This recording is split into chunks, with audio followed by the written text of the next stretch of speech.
welcome to another exciting episode to the 12 Steps to Multimedia Success. This is Doc Rio, and I know I always say exciting. I'm excited. I hope you're excited too. This episode I'm calling Invest in Your Dreams. And with that being said, the first tip I'm going to give you guys today is do not use unlicensed music. That's for DJs, musicians, dancers, singers, actors, producers. Do not use unlicensed music. It's very, very sketchy right now when it comes to music and the career and your career. And you don't want to actually prepare something without having it paid for and then turn around and get sued or have a cease and desist in the long run. So that's what I have to say about unlicensed music, and that's my tip for the day. But with that being said, we're going to jump into the music block. The music block is going to basically talk about, well, briefly, because in the program you'll learn more and more about the styles of music, where to get music, and what types of music you should be looking for. Like, for instance, in the music block, I always talk about you should find music that fits the scene that you're creating. Whether it's a radio show, whether it's a television show, whether it's a movie, whether it's a film, you want the music to actually fit the scene that it's in. I've seen a few different shows or movies that sometimes the music just doesn't fit the flow of the action that you're seeing on the screen, and that just really takes the viewer outside of what, it distracts the viewer. And you don't want to distract the viewer. You want to keep the viewer as compelled, or the listener as compelled as possible. So even with bed music, I've made the mistake a few times doing radio by playing some bed music in a transition that was exiting the show that didn't really fit with the show that was on prior to it. And I did those mistakes at kpcradio.com while I was learning how to DJ in between shows or mix in between shows. And I noticed later that I ended up having to cut the music out of the show. Why? Because it just didn't really fit. So I'm just telling you, we'll be talking more about that in the 12 Steps to Multimedia Success program, in the block, the music block, and we'll talk more about the different styles of music that you can use, or that work in all areas of film, television, dance, music, and art. There's certain styles, and I'll talk to you about that in the program. Also, we want to talk about, when we talk about getting music, there are ways to get free music. A lot of you guys are like, oh man, I gotta pay for my music. You know what? There are ways to get some free music.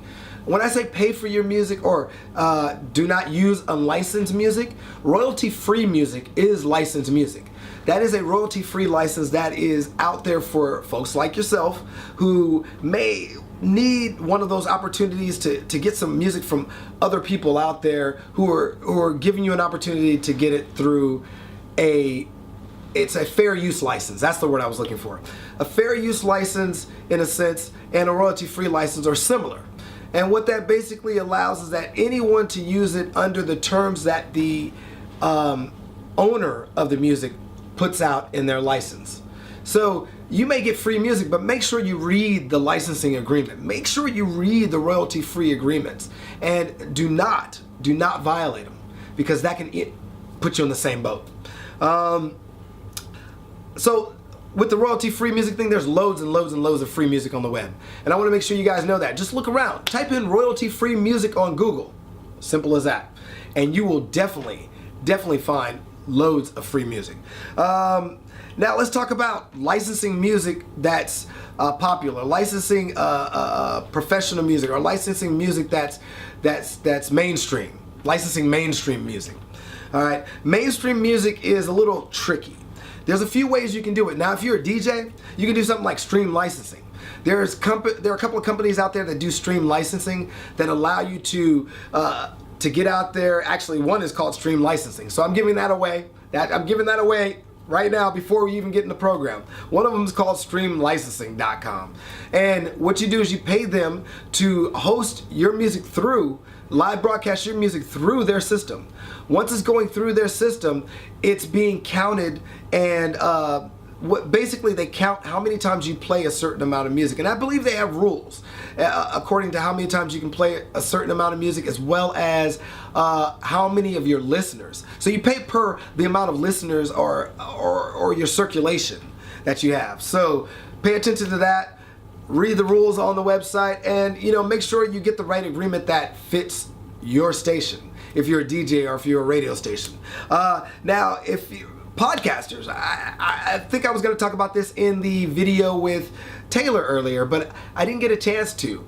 I wanted to point out to her that once she took her show from being a regular just podcast and put it into a live streaming platform, once it's on a live streaming platform, it is now a live show. It is now a radio show, no longer a podcast. So I just want to bring that up. But podcasters and radio show hosts, if you're a podcaster or if you're a radio show host and you're wanting to license mainstream music, you need to you need to go to the website of ASCAP, BMI, CSAC, or SOCAN. You need to check those out. SOCAN's in Canada, so if you got artists that are coming from Canada, that's what SOCAN is. CSAC is newer. It's 15 years old now, I think, but it's a newer form of ASCAP and BMI. And all you guys who are older, who know BMI as when we were back in the days when we were receiving tapes and CDs in the mail, that was BMI sending us those tapes and CDs, making us buy the music before we even wanted to buy the music. I know most of y'all remember that. They was making us buy that music sometimes, and they would send us music and charge us for it, and then tell us, oh, well, we can ask for a refund later. Well, BMI became a music licensing company, which we've heard of today as BMI. ASCAP, everybody's heard of ASCAP. That's the original, that's the first music licensing company out there. And what they do is they make sure that people get their royalties. If you're a musician and you're performing and you write music, you want to get, generally speaking, you want to get paid for the music. I know I said earlier on Facebook, I'm tired of hearing people here saying that they want to get paid for music, but this is the point on that. All right, there are musicians out there who are upset because they're not mainstream musicians, but they're not going anywhere. And they want to get paid right now for their music. That's what I was talking about on Facebook. I'm not talking about, hey, these musicians out here that are working hard and in the industry and it's a business for them wanting to get paid for their music. I understand that. It's a business. So, but I mean, when there are people that are trying to get in the industry, sometimes you got to make sacrifices and get people to like your music first. People to understand what you're trying to put out there first. People to feel your music first before you get paid for it. You can't just jump out there and get paid. And that's the a misconception. That's a myth about Los Angeles. I can come here and be a star automatically. So with that being said, go on the website. If you want to use licensed music, mainstream music and licensed mainstream music, go on ASCAP.com, go to BMI.com, go to CSAC or SOCAN and follow their instructions. They got a layout of instructions on how you can do that and how much you would have to pay. Just read the information that's there for you. And I don't know, because I still got that phone camera thing, so I might be looking up and down, folks. So if you see me looking up and down, it's because I'm getting ready to do a Facebook Live session real quick. Now, original and indie music. Original and indie music is out there. I know some guys all over the place that are giving away their music. I got people who are willing to let you license their music.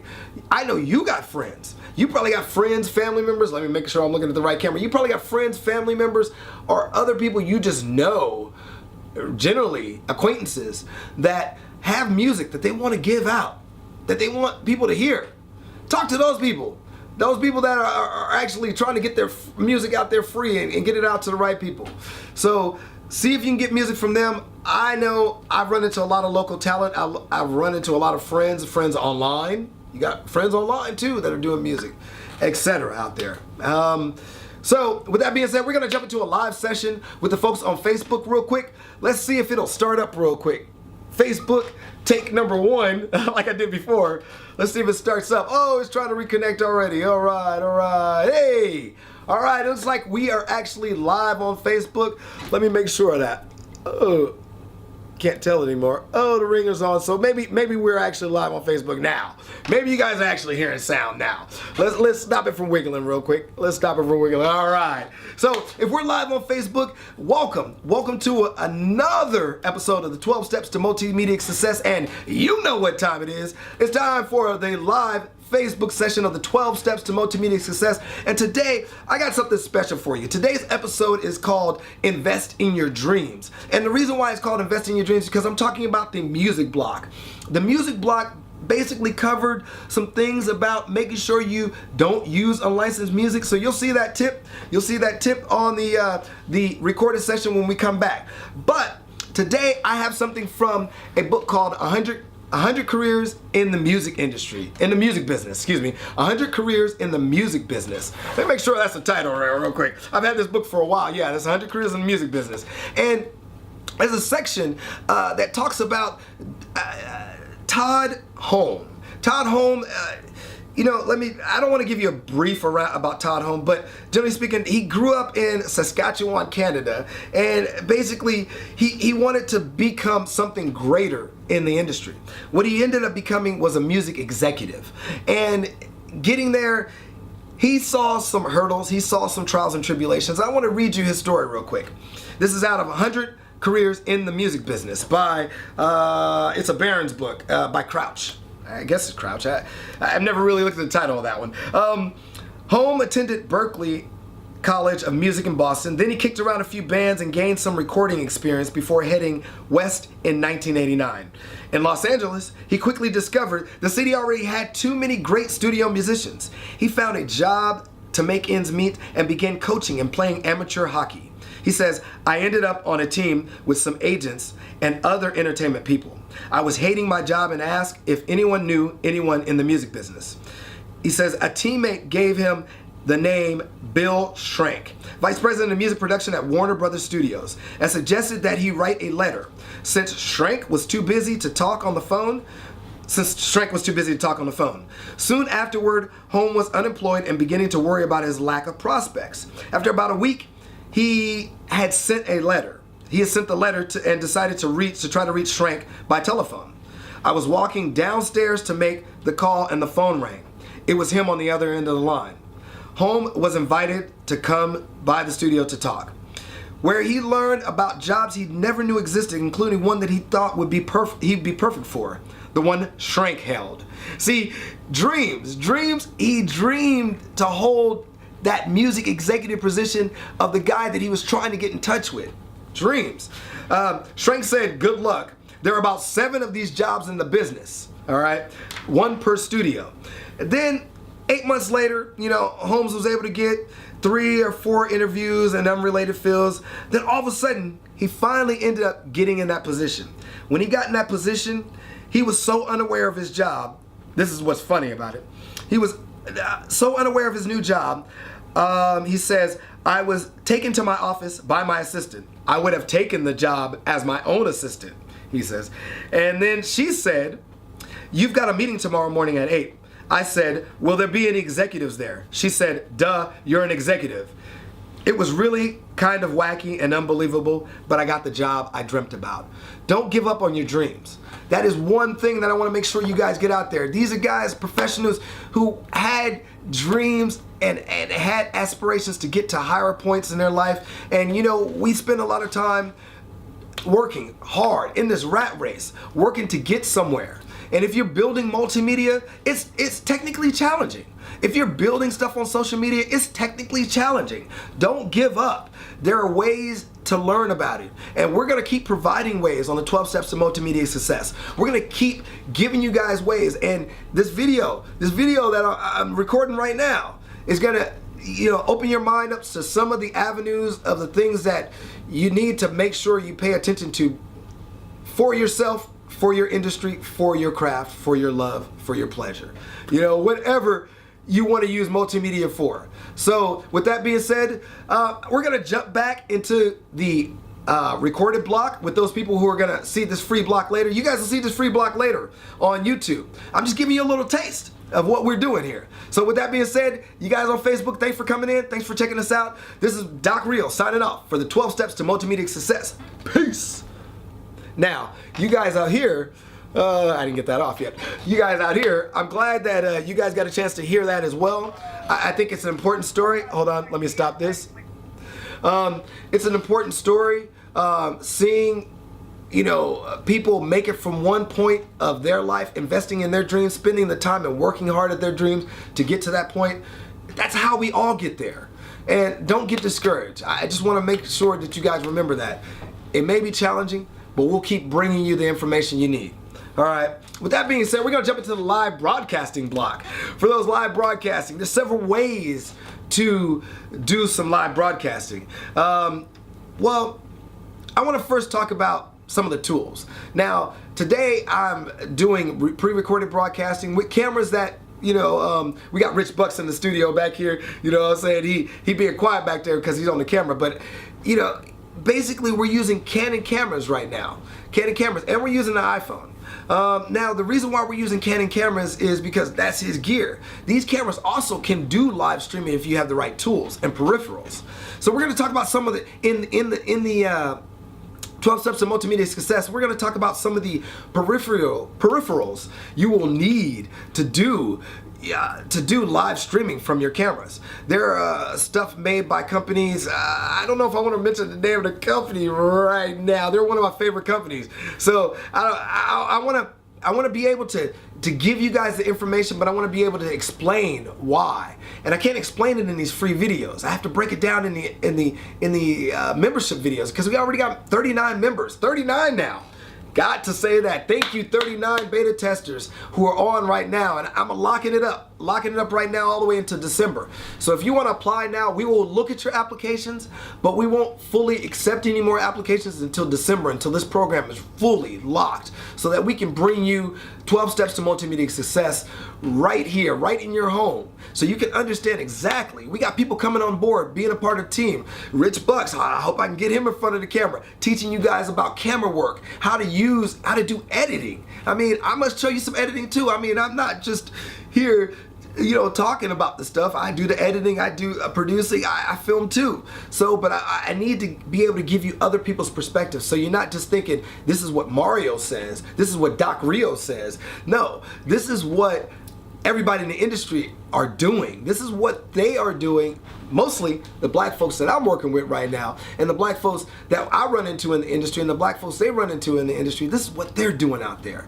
And that's why we're here, trying to make sure that you know the peripherals that you need, the tools you need, the scripts you need, the understanding you need to get there. And with that being said, back to peripherals, we're going to talk about peripherals and how to set them up on your computer. Like, I use iMac, and with that, I'm going to be using this thing called a shuttle. I'm going to slide that in there for those who know what the shuttle is, and connecting for that live. And when it comes to live broadcasting for audio, actually right behind me I got a mixer that I use, and I pump that mixer through certain devices that are online that allow me to broadcast live. As you heard in Lucas Wiggins' interview, he was talking about Sam Broadcaster. That's one of the things that we use at kpcradio.com. But when it comes to mine, I may use several different other avenues to get the same job done.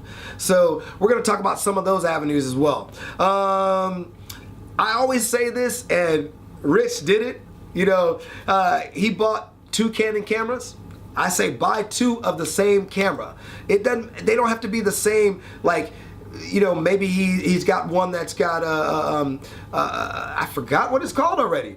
Full HD, and one that's cropped HD. That's what it's called. Cropped HD. It's a crop frame. But even though they're both by the same company, Canon, and that makes it easier when it comes to editing, because they'll have the same kind of quality when it comes to the resolution, even though one's cropped and one's full framed. All right.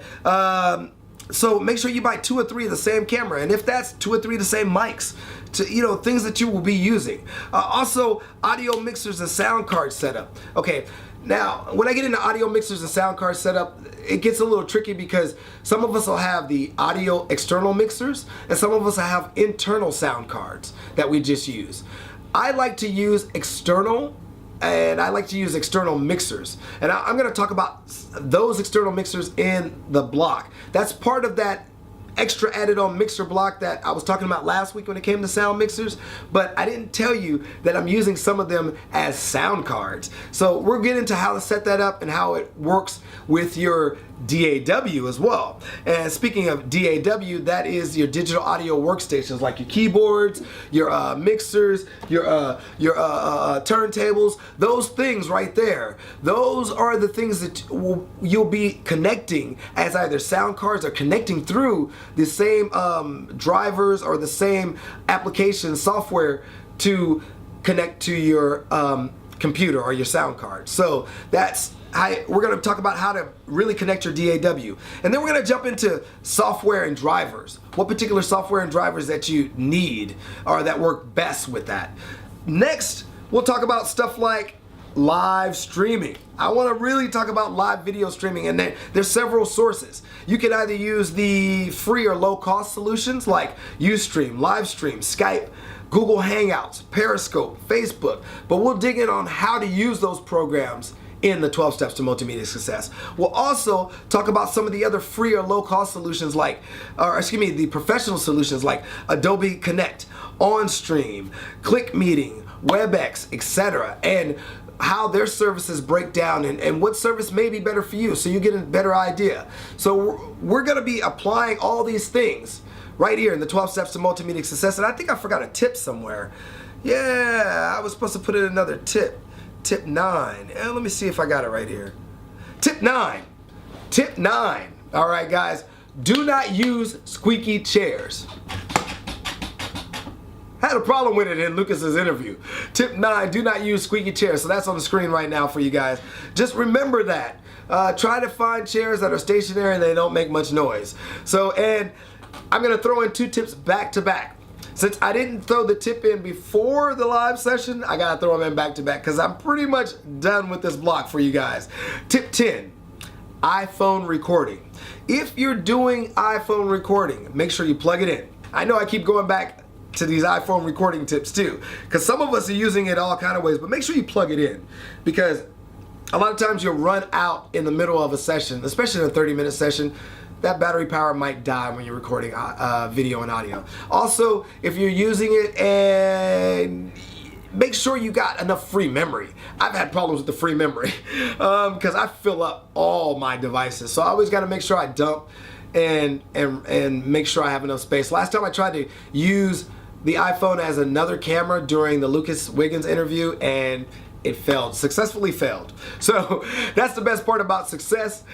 It always has some kind of failure to get there. So remember, failure leads to success, and failure is a way to succeed. So with that being said, remember this. Before I go out the door, I keep saying, remember, invest in your dreams. Take the time. If that means investing your time, if that means investing your emotions, if that means investing your mind, if that means investing your heart, if that means investing your money, invest in your dreams, because they can come true. This is Doc Rio telling you to stay tuned for more for the 12 Steps to Multimedia Success, and signing off. Peace. Let's push button.